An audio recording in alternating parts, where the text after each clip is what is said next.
Hello everyone, this is the daily devotional video for March 13th, 2017. The passage for today is in Hebrews chapter 11. We're reading verses 32 through 40. Let me get a drink here before we start. Okay. And what more shall I say?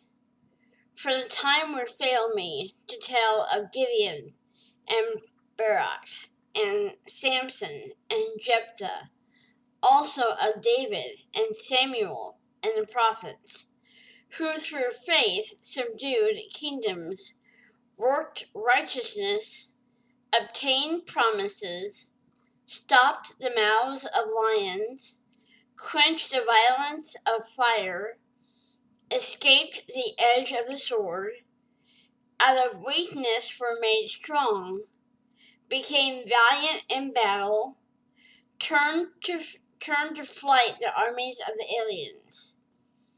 Women received their dead raised to life again, and others were tortured, not accepting deliverance, that they might obtain a better resurrection. Still others had trial of mockings and scourgings, yes, and of chains and imprisonment. They were stoned, they were sawn in two, were tempted, were slain with the sword. They wandered about in sheepskins and goatskins, being destitute, afflicted, tormented, of whom the world was not worthy. They wandered in deserts and mountains, in dens and caves of the earth. And all these, having obtained a good testimony through faith, did not receive the promise. God, having provided something better for us, that they should not be made perfect apart from us. Sorry guys, I have a bit of a dry throat today, so I might be coughing a lot and drinking a lot of water, and I apologize for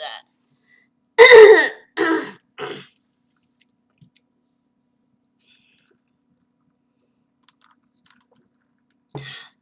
Title for today's devotional is The Purification of Our Faith.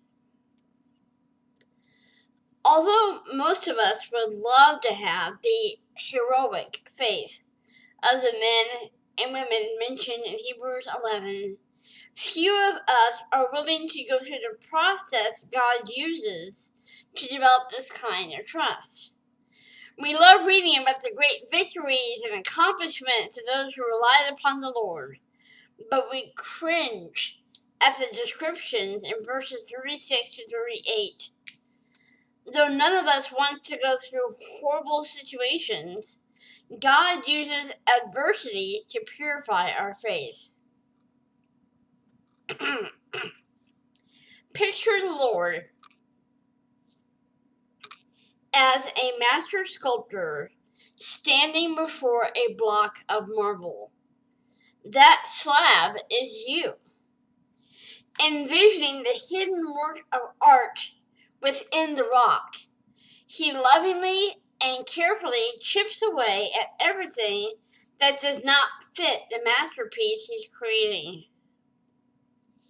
One of the first areas the Lord deals with is your character. His goal is to shape you into the image of his Son. And there are some traits and attitudes that must be chipped away in order for him to accomplish the task. His chisel lays bare roots of sin and selfishness. Sorry guys, man.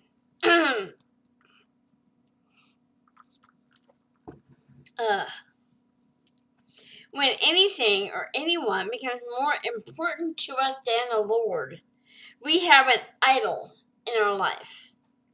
To protect us, God sometimes uses adversity to strip away everything we have relied upon so we will cling only to him.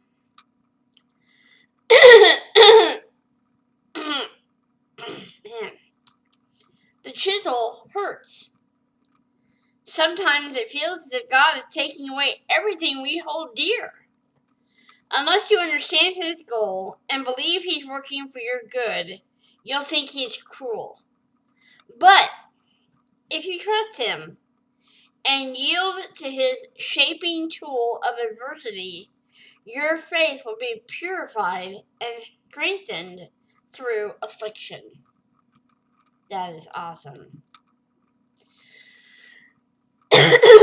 If you have things in your life that become more important than God, then God will use circumstances, situations, to strip those things away from you, so that you realize that all you need is Him. And I want to make sure that in my life that Christ is number one, and that He's my focus, and He's what matters most to me. Hope you guys have a blessed day. I'm sorry for so many coughs and drinks of water. Got something in my throat today. It's really messing me up. But I love you guys. Have a great day. I will see you back here again tomorrow. Bye-bye.